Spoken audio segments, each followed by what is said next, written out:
الله وكفى وسلام على عباده الذين اصطفى أما بعد فأعوذ بالله من الشيطان الرجيم بسم الله الرحمن الرحيم تلك حدود الله فلا تعتدوها ومن يتعد حدود الله فأولئك هم الظالمون صدق الله مولانا العظيم وصدق رسوله النبي الكريم ونحن على ذلك لمن الشاهدين والشاكرين والحمد لله رب العالمين اللهم صل على سيدنا مولانا محمد النبي الأمي وعلى آله وسلم تسليما كثيرا كثيرا اللهم رب الحل والحرام ورب البيت الحرام ورب الركن والمقام أبلغ لروح سيدنا مولانا محمد منا السلام.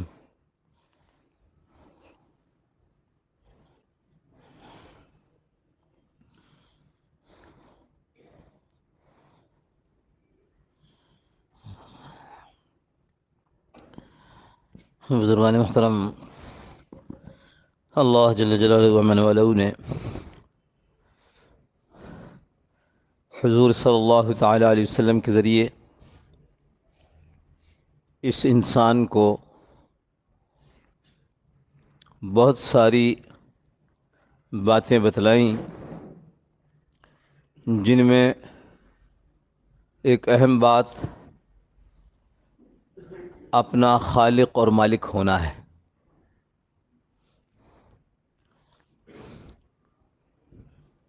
اللہ تعالی اس پوری کائنات کے خالق ہیں اور ساتھ ہی مالک ہیں۔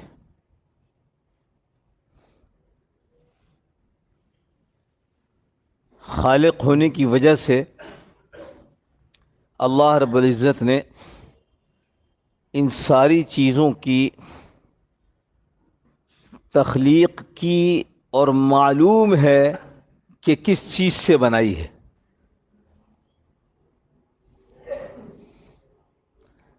جب یہ معلوم ہے کہ کس چیز سے بنائی ہے تو یہ بھی معلوم ہے کہ خراب ہوگی تو کیسے بنے گی۔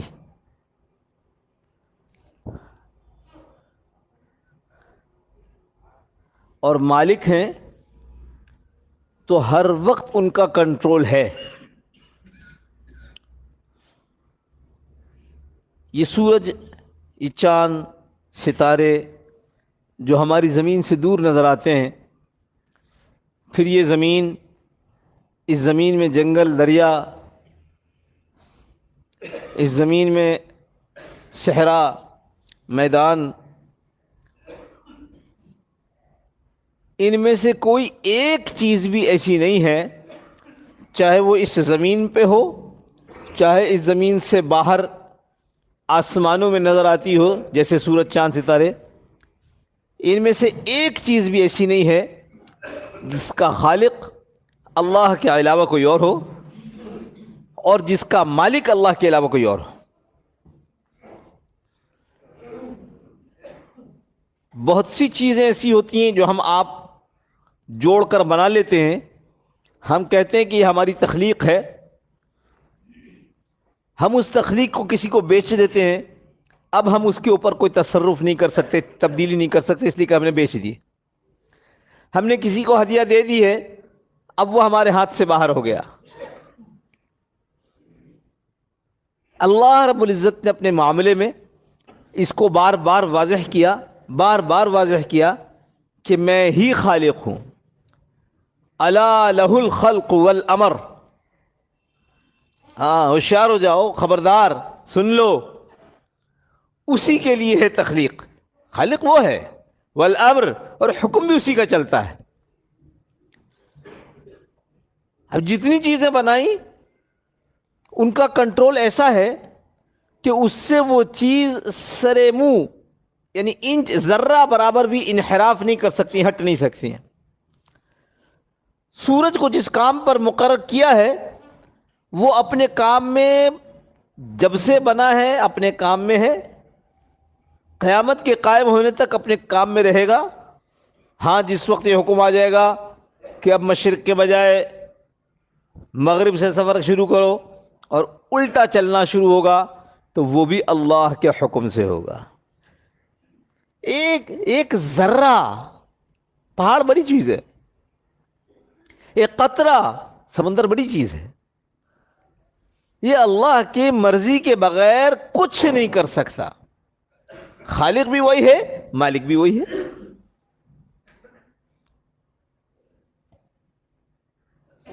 صرف انسان ایسی تخلیق ہے اللہ کی جس کو اللہ نے تھوڑا سا اختیار دیا ہے، تھوڑا سا اختیار دیا ہے، پورا اختیار نہیں دیا، تھوڑا سا اختیار دیا ہے. جس کو حضرت علی رضی اللہ عنہ سے نقل کیا جاتا ہے کہ پوچھا کسی نے کہ کتنا اختیار ہے اور کتنا جبر ہے، کتنی چیزوں میں مجبور ہے، تو سمجھانے کے لیے اس سوال کرنے والے سے کہا کہ تم ایک ٹانگ اٹھا کر کھڑے ہو. اس نے ایک ٹانگ اٹھا لی، کہا آپ دوسری ٹانگ اٹھاؤ، تو گر پڑا کہ دوسری ٹانگ تو ساتھ نہیں اٹھ سکتی، کہ بس اتنے اختیار ہے، اتنے مجبور ہو. لیکن آدمی اپنے اس اختیار جو چھوٹا سا ہے، بڑا محدود سا، اس میں اس طرح الجھتا ہے کہ اپنے آپ کو مکمل با اختیار سمجھنے لگتا ہے. اچھا، جب کوئی آدمی مکمل با اختیار اپنے آپ کو سمجھنے لگے تو کیا پھر وہ کسی اور سے کچھ پوچھتا ہے؟ ایک ادارہ ہے جس کا ایک مالک ہے، اس نے اپنے نیچے ایک ماتحت رکھا ہے کہ تم اس ادارے کو چلاؤ. یہ چھوٹی چھوٹی چیزیں خود کرتا ہے، لیکن جب ذرا کوئی بڑی بات ہوتی ہے مالک سے کہتا ہے بھائی یہ اب مسئلہ ہو گیا، بتائیے کیا کروں.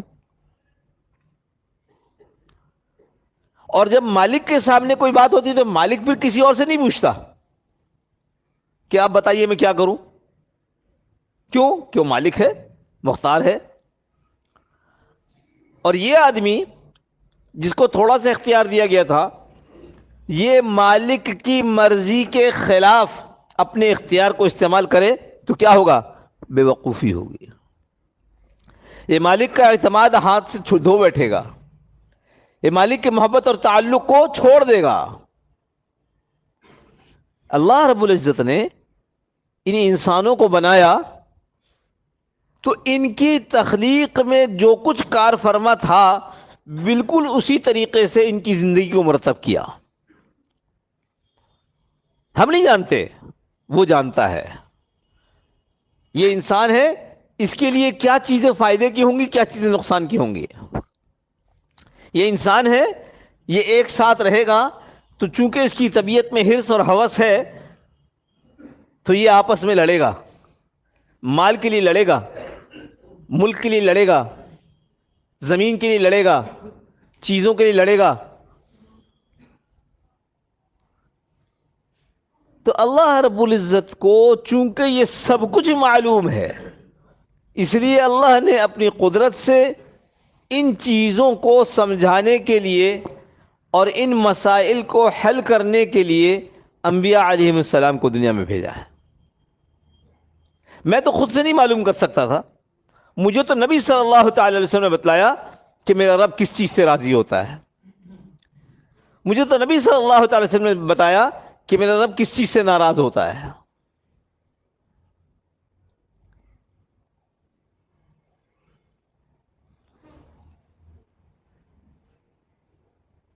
حضرت بلال رضی اللہ تعالیٰ عنہ کو حضور صلی اللہ تعالی وسلم نے، بلکہ یوں کہیں حضرت بلال رضی اللہ تعالیٰ عنہ نے حضور صلی اللہ تعالی وسلم کے سامنے کچھ کھجور پیش فرمائے کہ حضور نوش فرمائے. یہ جو کھجور پیش کیے تو اللہ کے نبی صلی اللہ تعالی وسلم نے پوچھا یہ تو بہت اچھی کھجوریں کہاں سے آئیں؟ یہ ذہن میں رہے کہ حضرت بلال رضی اللہ عنہ صرف حضور صلی اللہ تعالی وسلم کی مسجد کے مؤذن ہی نہیں تھے، صرف ان کے خادم خدمت کرنے والے ہی نہیں تھے، بلکہ حضور صلی اللہ تعالی وسلم کے خزانچی بھی وہی تھے. ان کا سارا حساب، ان کا لین دین یہ حضرت ابوبکر رضی اللہ عنہ سنبھالتے تھے، حضرت بلال رضی اللہ عنہ سنبھالتے تھے. پوچھا یہ کھجور تو بہت اچھی ہے، کہاں سے آئیں؟ کہا کہ اللہ کے رسول صلی اللہ علیہ وسلم وہ جو ایک ردوی بیکار کھجوریں ہمارے پاس پڑی تھی وہ میں نے دکان والے کو دے دی، تاجر کو وہ دے دی، اور اس کے بدلے یہ لے لی.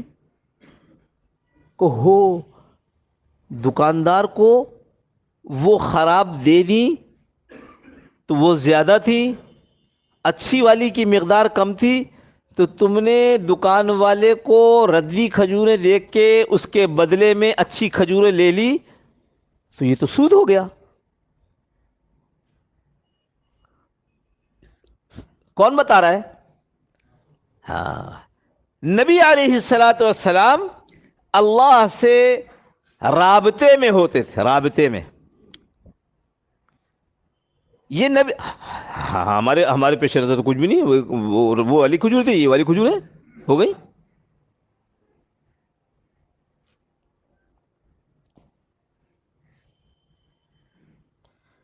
فرمایا اللہ کے رسول پھر کیا کریں؟ تو اللہ کی ناراضگی کو بتلا دیا، اب اللہ کی رضا کو بتلا رہے ہیں. تمہیں یہ کرنا چاہیے تھا کہ تم پہلے یہ کھجوریں اس تاجر کو بیچ دیتے، تو مال اس کے پاس جاتا، رقم تمہارے پاس آتی. اس کے بعد اس رقم سے تم نئی کھجوریں خرید لیتے، تو رقم اس کے پاس جاتی، مال تمہارے پاس آتا. کس نے بتایا؟ بات تو ایک ہی لگ رہی ہے، وہ کھجوریں ادھر گئی، یہ کھجوریں ادھر آ گئیں. لیکن معلوم یہ ہوا کہ اللہ کی مرضی یہ ہے کہ جنس سے جنس کو نہ بدلا جائے، چیز سے چیز کو نہ بدلا جائے. جیسے آج کل رواج بنا ہوا ہے، اپنا پرانا زیور لے کر اس کی جگہ نیا زیور لے لیجئے. جنس سے جنس کو بدلنا، اسی چیز سے اسی چیز کو بدلنا، یہ سود ہے. لہذا اللہ رب العزت نے انبیاء کے ذریعے اپنی مرضیات بتلائیں کہ میں کیسے چاہتا ہوں. تو جب اس معاشرے میں یہ انسان ایک ساتھ رہیں گے تو ان میں، جیسے میں نے عرض کیا، اللہ جانتے ہیں ہرس بھی رکھا ہے، حسد بھی رکھا ہے، حرص اور ہوس بھی رکھی ہے، جانے کیا کیا. تو آپس میں ناچاقیاں تو پیش آئیں گی. تو اس کے لیے کیا کرنا ہوگا؟ اللہ کے نبی صلی اللہ علیہ وسلم نے بتلا دیا، فلاں فلاں فلاں گڑبڑ کرو گے تو اللہ نے اس کی سزا مقرر کر دی ہے. اس کو حد کہیں گے، یہ حد ہے. فلاں فلاں فلاں کام کرو گے تو اس کا بدلہ دینا پڑے گا، قصاص ہوگا. اور فلاں فلاں فلاں کام کرو گے تو اب جو حاکم وقت ہوگا وہ تمہیں بتلائے گا، وہ ماحول کو دیکھ کر، تمہاری استعداد کو دیکھ کر اور جرم کی نوعیت دیکھ کر کے فیصلہ کرے گا کتنی سزا دینی ہے. جس کی اللہ نے مقرر کر دی ہے اس میں کوئی تبدیلی نہیں ہے، کوئی تبدیلی کوئی نہیں کر سکتا. یہ جو آج کل ایک مزاج بنا ہوا ہے کہ فلانے نے اپنے بیٹے کو عاق کر دیا، عاق نکال دیا، لہذا اب اس کا کوئی حصہ اس کی وراثت میں نہیں ہے. غلط. اللہ نے اس کو مقرر کر دیا ہے، اس کو کوئی تبدیل نہیں کر سکتا. اور باپ کا انتقال ہوا تھا، بھائیوں نے آپس میں جائیداد تقسیم کر لی، بہنوں کا کہاں گیا؟ کہلے وہ تو ابا نے زندگی میں دے دیا. غلط. جو مال آدمی چھوڑ کر مرا ہے اس مال کی تقسیم اللہ کے حکم کے مطابق ہوگی. کھول کھول کر بیان کر دیا، بیٹے کو کتنا، بیٹی کو کتنا، ایک ایک بیوی کو یعنی بیوہ کو کتنا. اس میں کوئی قانون تبدیل نہیں کر سکتا، چاہے وہ بادشاہ ہو یا خلیفہ ہو یا بزرگ ہو، ولی ہو، کوئی بھی ہو. بعض چیزیں حدود ہیں، ان میں کوئی کمی بیشی نہیں ہو سکتی، ممکن نہیں ہے.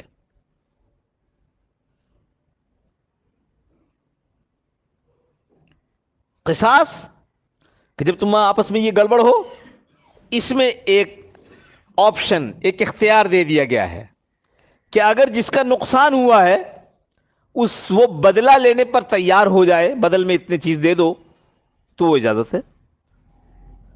یا ایھا الذین آمنوا کتب علیکم القصاص فی القتلی، ایمان والو تمہارے اوپر قصاص، قتل کا قصاص کتبہ لکھ دیا گیا ہے اللہ کی طرف سے. اب یہ حد ہے، اب یہ اللہ کا حکم ہے، اس میں کوئی تبدیلی نہیں کر سکتا. ہاں کیا ہے؟ الحر بالحر والعبد بالعبد، یہ کہہ دیا. زندہ آزاد کے بدلے آزاد، غلام کے بدلے غلام، یہ ساری چیزیں کہہ دی ہیں. لیکن کیا فرمایا ساتھ یہ فرمایا کہ اگر قصاص کوئی لینا چاہے، کوئی اس کا بدل دیت لینا چاہے تو لے سکتا ہے. تم نے اس کی انگلی کاٹی تھی، اس کے بدلے میں تمہاری انگلی کٹے گی. اس نے کہا ایسا ہے کہ انگلی نہ کاٹیے، میں اس کو اتنے پیسے دینے کے لیے تیار ہوں. اگر وہ سامنے لینے والا تیار ہو گیا نہیں کٹے گی. حد کوئی کمپرومائز نہیں، قصاص کمپرومائز کی گنجائش ہے، اور تعزیر اس میں چھوڑ دیا ہے قاضی پر. قاضی فیصلہ کرے قرآن و حدیث کی روشنی میں کہ اس کو کیا سزا ملنی چاہیے. مجھے تو پہلے تک کی تو خبر تھی، ابھی گزشتہ ہفتے کسی مولوی صاحب نے بتایا کہ یہاں ایک حد ہے اللہ کی، قتل کی، چوری کی، زنا کی، قذف کی، قذف یعنی کسی کے اوپر تہمت لگانے کی. تو یہاں زنا کی حد اللہ نے جو بتلائی ہے وہ رجم ہے اور کوڑے ہیں. رجم حضور صلی اللہ علیہ وسلم نے کر کے دکھایا، اور کوڑے قرآن کریم موجود. بتایا کہ پہلے ہم نے سنا تو تھا کہ ہمارے وزیر اعظم صاحب جو بہت زیادہ پڑھے لکھے ہیں، بہت ہی دین کو بہت جانتے ہیں، اتنا جانتے ہیں کہ ایسی تیسی کر دی ریاست مدینہ کا نام لے کر. انہوں نے یہ تجویز پیش کی تھی، یہ پرانی بات ہو گئی، ہمیں تو ذہن میں نہیں تھا کہ یہ تو قانونی بن گیا کہ جو آدمی زنا کرے گا، جو مرد جو زنا کرے گا اس کو خصی کر دیا جائے گا. ہیں اللہ کرے کوڑے مارو، تم اللہ کے حکم میں تبدیلی کرنے والے کون ہو؟ خیر وہ مولوی صاحب نے تو بہت ساری باتیں کی، بہت غصے میں تھے بیچارے. وہ کہنے لگے کہ مرد کو تو خصی کرو گے، عورت کو کیا کرو گے بھائی؟ مگر میں ان باتوں پر میں تو ایک بات یاد کروں، اللہ نے جس کو مقرر کیا ہے اس کو کوئی قانون کیسے تبدیل کر سکتا ہے؟ یہی مصیبت ہے جمہوریت کی. مجھے معلوم نہیں تھا، مجھے ان کی بیان سے یہ پتا چلا کہ باقاعدہ یہ بل قانون منظور ہو گیا ہے. اللہ کے بندے، اسلامی جمہوریہ پاکستان اور ریاست مدینہ اور کیا کیا اس کے بعد پھر یہ. اللہ ہم سب کی حفاظت فرمائے. جو لوگ یہ کوشش کرتے ہیں کہ یہ ملک معاشی طور پر اور قانونی طور پر، امن کی بات کرتا ہوں، سکون والی ملک بن جائے، وہ اس کو بھول جائیں کہ جب تک وہ اللہ کے حکم کے خلاف کرتے رہیں گے یہاں کوئی بہتری نہیں آ سکتی. آپ پولیس، فوج، پیراملٹری اور جو کچھ اضافہ کر سکتے ہیں، آپ کے ہاں امن چین سکون نہیں آ سکتا. اس کی وجہ یہ ہے کہ آپ سودی کاروبار میں اوپر کی حکومت سے لے کر کے نیچے تک کا آدمی ملوث ہے. اور فرمایا جو آدمی سود کا کام کرے گا، جو گروہ جو بھی سود کا کام کرے گا، اللہ کا اس کے ساتھ اعلان جنگ ہے. تو اللہ سے جنگ میں کون جیتتا ہے؟ اللہ ہم کو بھی سمجھ دے، ہم بھی اپنی زندگیوں کو اسلام کے مطابق بناویں. اللہ ہمارے حکمرانوں کو بھی سمجھ دے کہ وہ بھی ہمارے ماحول کے اندر اسلامی احکامات کو جاری فرما دے. پہلے اذان ہو کہ اس کے بعد پھر سنت ادا فرمائیے گا.